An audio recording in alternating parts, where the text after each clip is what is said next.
배뉴를 했는데 형제차인 이 차를 안 다루고 넘어갈 수가 없었습니다. 오늘의 주인공은 바로 SUV 호소인 기아의 소형 크로스오버 스토닉 되겠습니다. 여러분들 스토닉 하면 떠오르는 이미지가 있으십니까?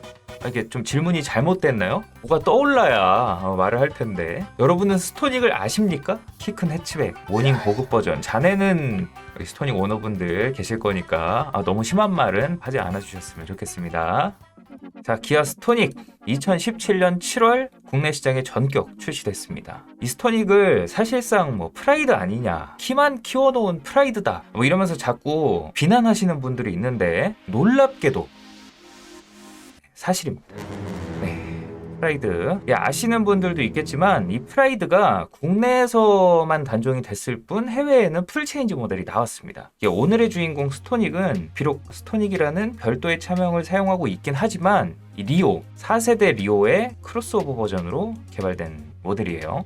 비슷한 사례로 떠올려보면 볼보의 해치백 V40과 V40 크로스컨트리의 관계라고 보시면 될 것 같습니다. 국내에는 아쉽게 3세대로 끝이 났지만 이 단종된 기아의 소형차 프라이드의 포지션을 계승하는 모델이라고 보시면 되고요. 따라서 소형 SUV라는 단일차적으로 어떻게 보면 뭉뚱그려져 있는데, 아반떼, i30 같이 준중형차랑 궤를 같이 하는 코나, 티볼리, 셀토스 이런 차들보다는 한 채급 낮은 모델이 되겠습니다. 아까 휠이 4홀이다 이렇게 말씀해 주셨는데 그것도 눈에 띄는 포인트 중에 하나예요. 그래서 엄밀히 따지면 동급은 유럽에서 르노 캡처로 경쟁하던 차죠. QM3가 이 차량의 정확한 동급이라고 보시면 되겠습니다. 자, 먼저 외관.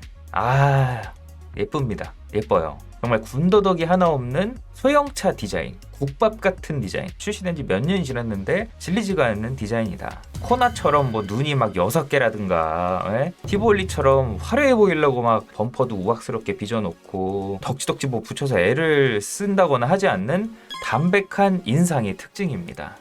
기아차 패밀리룩인 호랑이 얼굴, 타이거 노즈 그릴이 널찍하게 들어있는데 노란색이나 빨간색 이런 차들은 저는 개인적으로 새끼 호랑이 같아 보여서 차가 참 당차 보이고 예뻐 보였어요. 유약하거나 이래 보이지 않는. QM3가 좀 순둥순둥한 디자인이죠. 부드러워 보이기도 하지만 동시에 약해 보이기도 하는데 이 차는 딱 단단하게 굉장히 견고해 보이는 그런 인상이다. 색깔도 7가지로 다양하게 제공했고요. 보시다시피 투톤 컬러 외장으로 차를 보다 개성있게 꾸밀 수 있게 한 점도 좋았습니다. 이 스포티하면서 견고해 보이는 휠 디자인도 멋스럽고요. 17인치죠. 4세대 스포티지, QL과 닮은 리어 램프, 상위 트림에는 LED 램프가 들어갑니다. 고급스럽기까지 하다. 이 뒷유리 각도가 누워있는 게 차를 보다 날렵해 보이게 만들죠. 보통 SUV라고 하면 이제 실용성을 위해서, 트렁크 공간 확보를 위해서 이 뒷유리 각도를 좀 세우는 편입니다. 해치백들도 그렇고요. 근데 좀 스타일리시하게 디자인을 강조하는 차들은 이 뒷유리 각도를 세단에 가깝게 눕혀서 굉장히 날렵해 보이도록 디자인이 되죠. 노출형 머플러 팁으로 스포티하게 마무리가 되어 있습니다. 차가 전반적으로 경쾌해 보이는 게 특징이죠. 근데 SUV라는 측면에서 보면 임팩트가 없습니다. 킥이 없어요. 킥이. 디자인이 너무 안정적입니다. 전반적으로 낮고 늘씬하죠. SUV 특유의 그 덩치에서 오는 안정감 같은 게 딱히 안 느껴져요. 가뜩이나 전고도 낮은데 플라스틱 가니쉬가 높게 둘러져 있어서 차체가 굉장히 얇아 보인다. 이게 호불호는 딱히 안 갈리는데 패밀리룩도 익숙하고 형태도 익숙하고 원래 굴러다니고 있던 차처럼 너무 익숙하니까 이 차만의 개성이 두드러지지 않는다는 게 문제였습니다. 지난주 도감에서 배뉴가 팰리세이드 닮은 거, 방금 보셨던 코나나 티볼리가 과할 만큼 화려하다고 했죠. 그래야 되니까 그런 거예요. 차가 물리적으로 작으니까 좀 더 과감하게, 어쩌면 거추장스러울 정도로 꾸며서 왜소한 크기를 그대로 인식하지 못하게 만들려는, 그러니까 방해하려는 의도로 그런 식으로 디자인이 된 겁니다. 지저분해 보인다 이런 느낌으로 호불호가 갈리기도 했는데, 반대로 너무 무난하게 디자인하면 스토닉처럼 된다. 작은 차니까 반대로 작은 차처럼 보여서는 안 되는데, 아이러니하죠. 존재감을 키울 만한 요소가 없으니까 겉보기에 상당히 왜소해 보였던 겁니다. 이거 보세요.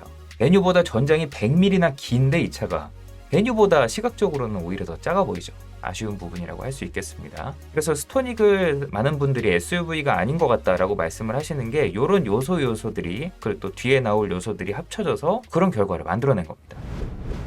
다음 인테리어. 실내도 외관만큼이나 안정적인 분위기가 돋보였습니다. 딱 봐도 모난 구석이 없죠. 폭스바겐 아우디 계열을 연상케 하는 당시 기아차 최신 디자인 큐가 반영된 이 수평 형태, 단정하면서도 스포티한 인테리어, 또 계단식 레이아웃으로 구성해서 견고한 디자인이 좀 돋보였죠. 시각적으로 넓어 보이기도 하고요. 너무 무난하니까 심심해 보일까봐 오렌지빛 파츠랑 브론즈 컬러 파츠로 지루함을 좀 덜어낸 그런 모습이에요. 보시다시피 각종 버튼들 눈에 잘 띄는 곳에 논리적으로 잘 배치가 돼 있어서 어느 누가 타더라도 모든 기능을 손쉽게 이용할 수 있도록 직관적으로 구성을 했습니다. 저번에 댓글 보니까 아니 멜모야, 아니 이런 당연한 걸 왜 맨날 말하냐, 왜 강조하냐, 이런 식으로 말씀하시는 분들이 있던데, 제가 구태여 이걸 매번 강조하는 이유는 이 당연한 걸 못하는 브랜드가 있어요. 그래서 잘한 건 항상 잘했다고 말씀을 드리고 넘어가도록 하겠습니다. 이 밖에 애플 카플레이, 안드로이드 오토, 후방 카메라 지원하는 7인치 내비게이션이 탑재가 되고요. 베뉴처럼 화면만 제공하는 그런 저렴한 디스플레이 오디오 옵션은 없었는데, 이 내비게이션 자체가 75만 원밖에 안 해서 합리적인 가격이라 나름 괜찮았습니다. 그리고 이제 열선 스티어링 휠, 프로토 에어컨, 버튼 시동 스마트키, 뭐 뒷좌석 USB 충전 포트 같이 있을 거는 또 다 갖췄죠. 내세울 게 없어서 색깔을, 아니 심지어 뭐야, USB 안에 조명도 빨간색, 주황색이었네요. 네, 다음 공간은 차급에 충실했는데요. 딱 경차보다 좀 더 넉넉한 수준의 액센트 프라이드 크기였고, 그나마 전고를 높여서 쾌적하게 만들었던 베뉴랑은 다르게 이 차는 이 천장의 높이가 낮으니까 헤드룸에서 손해를 봤습니다. 다행히 경쟁차 QM3보다는 넉넉했는데 쌍용 티볼리나 같은 집안 니로, 나중에 출시된 셀토스와 비교하면 전체적인 공간감, 또 뒷좌석이나 트렁크에서 확실히 열세였어요. 이래서 세그먼트 구분이 은근히 중요해요. 이게 소형 SUV라고 한 카테고리로 다 같이 경쟁하는 그림이 만들어지니까 따지고 보면 동급이 아닌데, 그런 차랑 같은 선상에서 비교를 하게 된단 말이죠, 소비자들이. 또 시트 포지션이 함께 낮아서 SUV라기보다는 세단 타는 감각에 가까웠습니다. 브랜드는 다르지만 쉐보레 트랙스 크로스오버 그리고 트레일 블레이저 정도의 차이라고 보시면 되겠습니다. 그래서 여유로운 SUV 느낌보다는 내 몸에 꼭 맞는 이 타이트한 안정감을 원하는 소비자들, 스타일리시한 해치백을 타고 싶은 분들한테는 이 차가 잘 맞는데 그다지 많지 않죠. 이런 분들 사실 드물죠. 이게 이 스토닉은 애초에 프라이드 기반의 크로스오버, 그러니까 세단과 SUV의 중간 형태라 겉모습도 그렇고 실제 탔을 때 느끼는 감각도 SUV랑은 약간의 차이가 있는 게 당연한 건데, 이걸 자꾸 SUV로 마케팅을 하고 강조를 하니까 장점이 두드러지지 않고 오히려 애매하게 느껴졌다. 참 아쉽다고 할 수 있죠. 자, 다음 파워트레인 살펴보겠습니다. 유럽 시장을 타깃으로 만든 모델인 만큼 경제성에 집중을 한 모습입니다. 때문에 주력이 디젤 파워트레인입니다. 출시 초에는 1.6L U2 디젤 엔진에 7단 건식 DCT 단일 사양으로 판매되다가 몇 달 후에 1.4L 자연흡기 가솔린 모델을 하이트림으로 추가해서 선택지를 늘렸어요. 가솔린 모델이 나중에 나왔습니다. 이 1.6 디젤, 베뉴에는 없던 1.6 디젤, 공차 중량이 이 차가 1.2톤이 채 안 되는데 토크가 30이 넘어가는 디젤 파워트레인이 그대로 달려있으니까 실용 구간에서는 차가 말 그대로 날아다녔습니다. 연비도 뭐 말해 뭐하겠습니까? 소형차, 디젤, DCT, 리터당 공인연비가 복합 16.7km에 달했고요. 정속 주행하면 뭐 20은 우습게 넘기죠. 제가 수동 변속기 차가 있었으면 중장거리용 출퇴근 머신으로 나름 수요가 있었을 텐데 수동이 없습니다. 온리 7단 DCT 단일 사양이에요. 기억나시는 분들 있을 거예요. 옛날에 프라이드가 액센트랑 판매 간섭을 의식해서 디젤은 수동차만 팔았죠. 이번에는 또 자동만 파는 그런 모습, 모기업에 휘둘리는 모습이 참 안쓰럽다고 할 수 있고요. DCT 개발한 사람 평생 건식 DCT만 타게 만들어야 함. 그래도 뭐 좋아하는 분들도 분명히 있을 거예요. 네, 반면 1.4L 가솔린 모델, 무난한 소형차 그 자체였습니다. 프라이드 때부터 줄곧 써온 자연흡기 간접분사 1.4L 가솔린 엔진에 6단 토크 컨버터, 그냥 좀비죠. 이 조합은 고장이 안 나요. 카본이 쌓여, 내구성 이슈 그딴 거 몰라. 출력도 낮고 연비도 막 뛰어나지는 않은데 그냥 조용하고 속 안 썩이는 그런 모델입니다. 오래 소유하실 생각이 있으시면 자연흡기 가솔린 모델 추천드립니다. 그렇다고 연비가 막 나쁘지도 않아요. 공인 연비가 12 이상이니까 정속주행 잘하면 고속도로에서도 15, 17 정도는 무난하게 찍어주는 그런 소형차라고 볼 수가 있죠.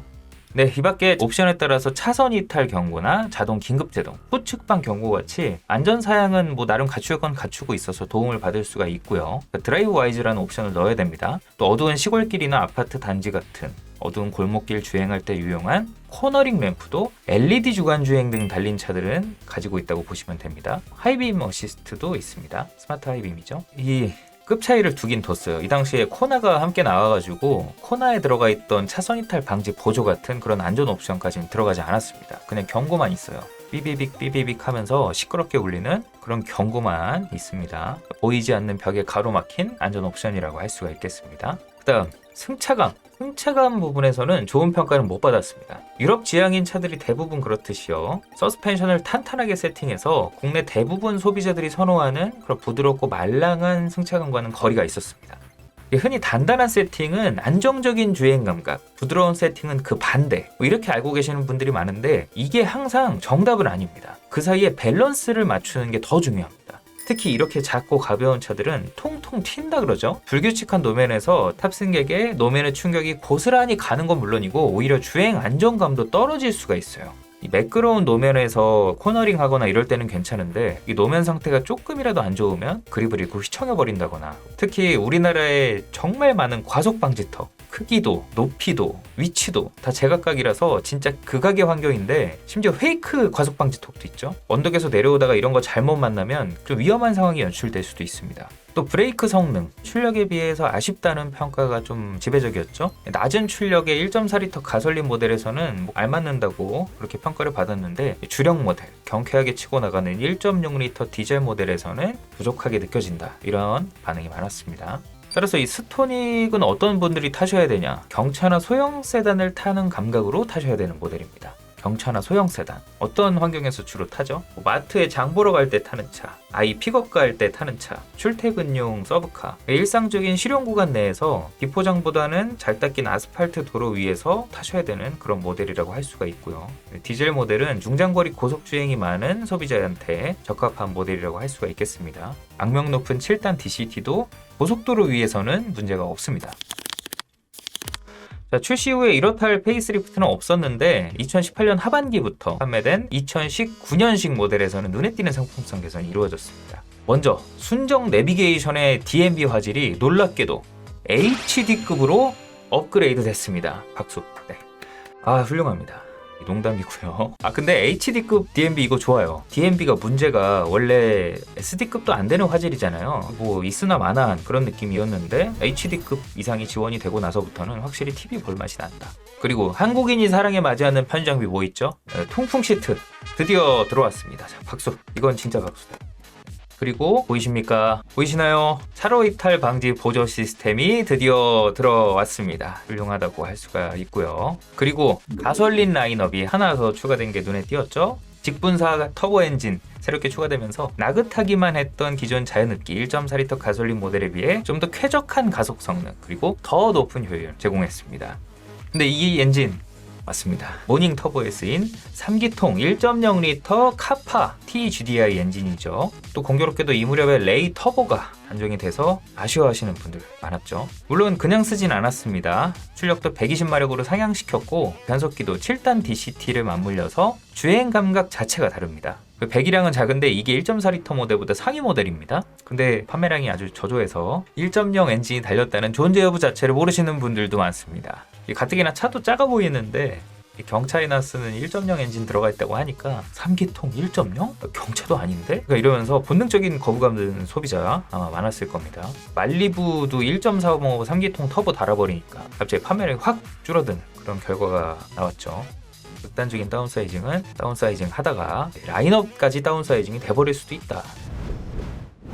네, 마지막으로 기아 스토닉 연도별 국내 판매 성과 같이 보면서 총평까지 이어가도록 하겠습니다. 2030 세대를 위한 도시명 컴팩트 SUV를 표방하면서 그에 걸맞는 세련된 디자인, 유럽 스타일의 탄탄한 주행 감각이 돋보이는 모델이었는데요. 특히 자동 변속기 기준으로 가솔린은 1,600만원대, 디젤은 1,800만원대로 소형 SUV 중에 가장 합리적인 가격 내세우면서 나름의 가성비까지 갖춘 모델이었다. 하지만 문제가 뭐였죠? 아무도 이 차를 SUV로 바라보지가 않았다는 게 문제였습니다. 작고 날렵해서 그냥 해치백에 키만 살짝 키워놓은 느낌, 키 큰 해치백 사이드였습니다. 사이드. 실제로 소형 SUV라는 한 카테고리에서 같이 맞붙었던 당시 경쟁차들, 쉐보레 트랙스, 쌍용 티볼리, 현대 코나 이런 차들 보다가 이 차를 보면 상대적으로 해치백 느낌이 되게 강해요. 나중에 나온 형제차 베뉴는 겉보기에는 엑센트랑 관계도 딱히 없고요. 키라도 아싸리 키워놓으니까 SUV 느낌이 났죠. 아까 볼보 예를 들어서 말씀드리면 볼보 XC40이랑 V40 크로스컨트리가 같은 급인데 아예 느낌이 다른 것처럼 이 차는 작고 왜소한 해치백 느낌이 나니까 프라이드의 연장선상에서 이 차를 바라보는 거예요, 사람들이. 그래서 결과적으로는 판매에 독이 됐다. 사진 보세요. 어딜 봐서 SUV라는 겁니까 이게? 왜 모닝이 더 커 보이는 거죠? 뭐 이런 느낌. 그러니까 티볼리 코나랑 비교해서 가성비가 쩌는데? 뭐 이런 반응이 나와야 되는데 프라이드 주제에 왜 이렇게 비싸? 이렇게 돼버린 거예요.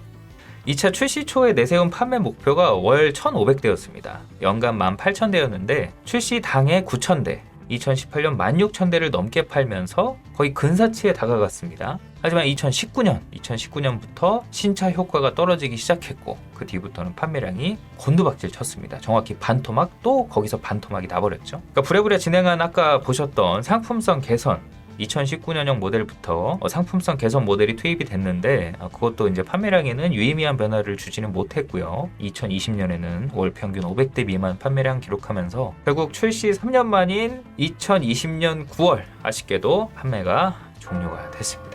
아쉽습니다.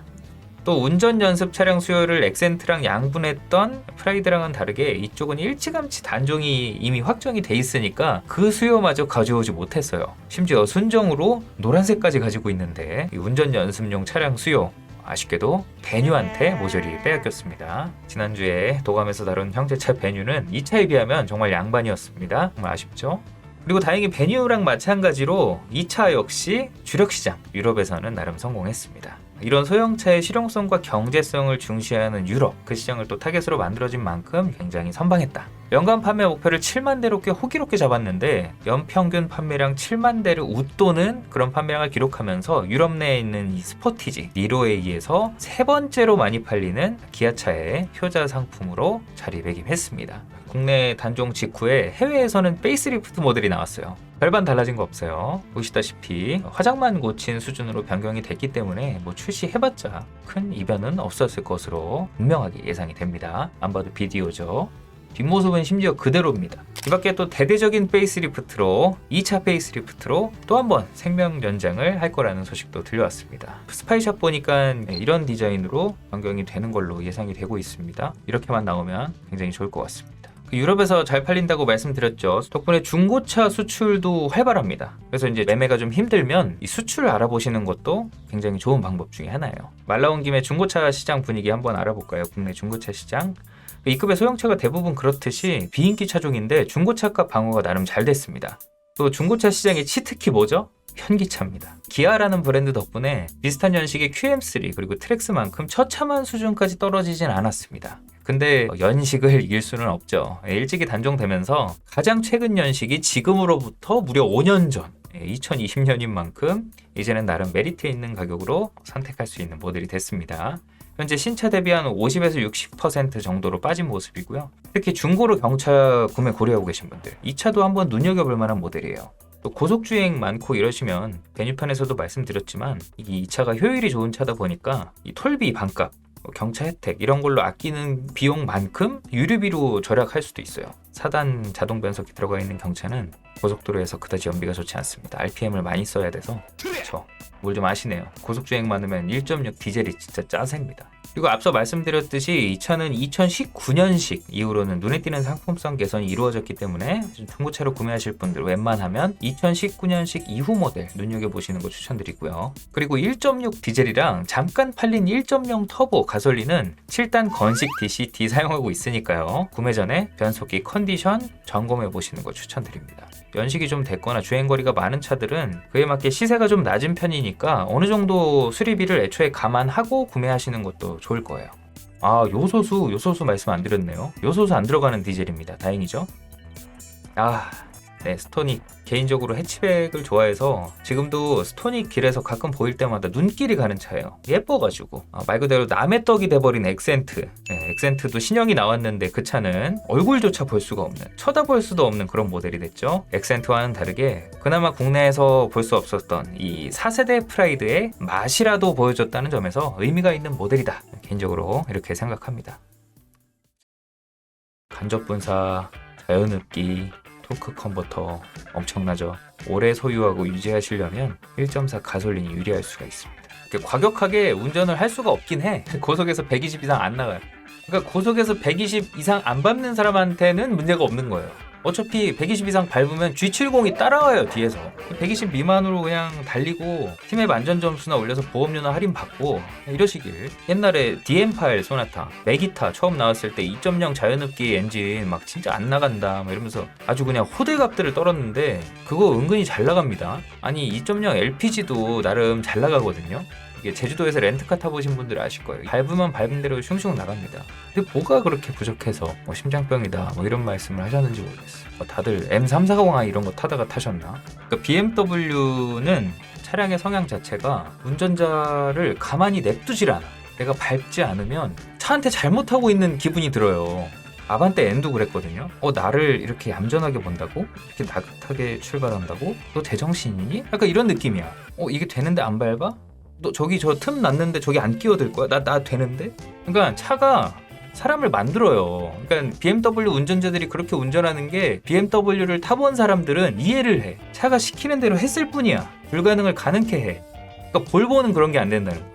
볼보는 가자! 이러고 엑셀을 콱 밟아도 한 1초, 2초 있다가 이제 나가기 시작해. 너 진짜 밟은 거야? 밟은 거 맞아? 수정할 시간을 줄게. 이러고 나가요. 그러니까 애초에 그게 불가능하다. 성향 자체가 다르다.